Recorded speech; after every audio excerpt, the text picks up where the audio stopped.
All right, ready to dive into a topic that's trickier than it seems. Becoming Canadian.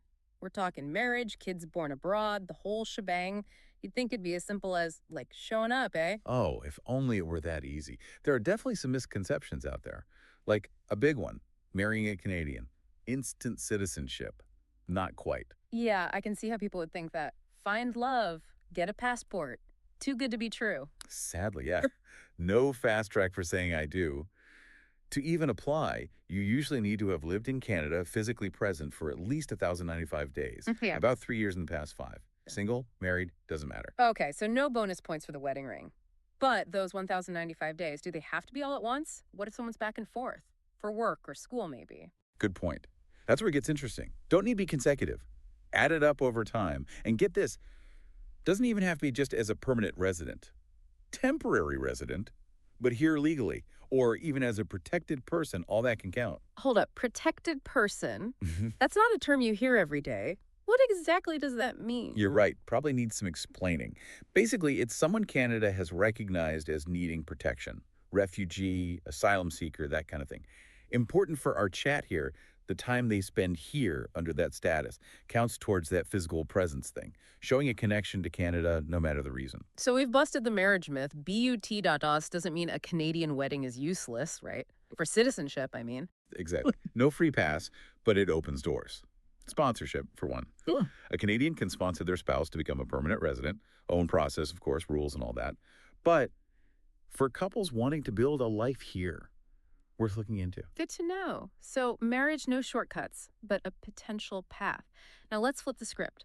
What if you're the Canadian, baby born outside Canada? Okay. Is that little one automatically in the club, citizenship wise, or is there more to it? That's one that trips people up. Yeah. Usually, yeah, safe to say that kid's Canadian. The key is at least one parent had to be born in Canada Yeah. or become a citizen themselves, naturalized, Yeah. before the kid's born. Shofar, so good. Ah. But you said naturalized, which not everyone's going to know what that means exactly. No. Quick recap. Sure.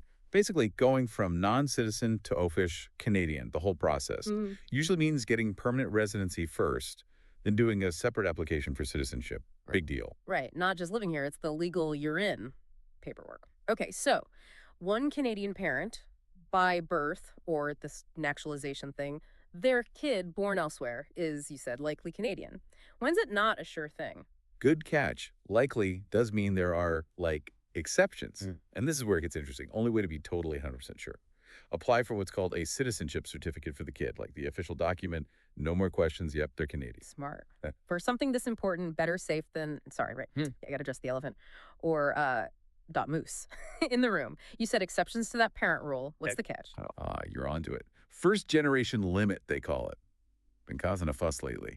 Basically said, if you were born outside Canada and D, your Canadian parent was too, like your Canadianness came from a grandparent, you might not automatically be Canadian yourself. Wait, so if I'm getting this right, it's like my parents Canadian, passed down, but since I'm born abroad, suddenly I'm out. Seems kind of messed up. That's what a lot of folks are saying, and here's where it gets really interesting. December 2023, Ontario court ruled this whole limit Yeah. unconstitutional for a bunch of people, calling it discriminatory, unfair. Huge deal. Whoa. So this court case could mean a lot of people who thought they had no shot, and now they might be Canadian. That's the thing, see a D. But, and this is a big one, court's decision, it's on hold, suspended until, get this, December 19th, 2024. Hold up, legal limbo then. So people got to wait a whole year to know for sure. Yeah. Yikes, talk about stressful. We're talking potentially changing the law here. What are the odds it actually goes through? $1 million question. Yeah. Impossible to say for sure. This case, it's got people fired up, good points on both sides. Gets to the heart of, what even IS citizenship, belonging, being Canadian in this global world, See, this is why we do these deep dives. Who knew Canadian citizenship law could be this juicy? But for our listener trying to keep up, what's the big takeaway from this whole first generation limits saga? Big lesson is citizenship laws, even in Canada, nice reputation and all. Yeah. They're not set in stone. They change, adapt, just like society. This case, it's like a big flashing sign to how much those ideas can shift. Sounds like we'll be checking back in on this come December 2024. But for now, let's bring it back down to earth. What does all this mean for someone dealing with this stuff right now? So we've covered marrying a Canadian, the whole kid born abroad thing, legal cliffhanger and all.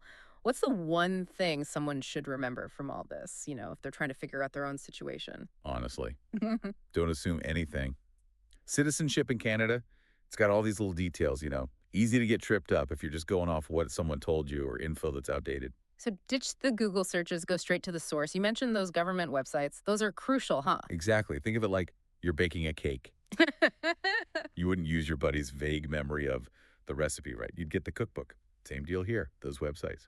That's your recipe for Canadian citizenship, done right. Love that analogy. Okay, so myths busted, hidden rules revealed. Got to get the facts straight. What about the listener right now is thinking, okay, that's interesting, but how do I know my situation? What would you tell them? Apply. Seriously, those citizenship certificates we talked about, not Mhm. just for kids, adults can get them too. Mm. Proof, black and white, of where you stand, peace of mind. Like getting that official stamp of approval. All right, before we wrap this up, you said there are good points on both sides of that first generation limit debate. What are some of the things people are saying? That's what's so wild about it. On the one hand, you've got folks who think the limit's totally unfair, Mm. creates like different classes of Canadians, right? Where you're less Canadian just because of where your parents happen to be born. Doesn't fit with the whole Canada's inclusive thing. Yeah, doesn't sound very welcome to Canada when you put it like that. What about the other side then? People who like the limit, they Mm. usually talk about keeping a strong tie to Canada, Yeah. like actually being here. Say if you could pass down citizenship forever, people born in other countries never live here, weakens what it means to be Canadian, makes it harder to feel like you belong. So it's like honoring family history, but also making sure people have that lived experience in Canada. No wonder it's such a hot topic. Really makes you think. Totally. And this isn't just Canada, by the way. Countries all over, they're dealing with the same stuff. Globalization, people moving around, what it means to belong to a country, it's changing. Wow, deep stuff. Started with Canadian citizenship. Now we're talking about the whole world. So, for our listener who's stuck with us through this, any parting words of wisdom? Stay curious. That's all I can say. Citizenship laws, they're like anything else, they change. What's true today might not be tomorrow. So ask questions, stay informed.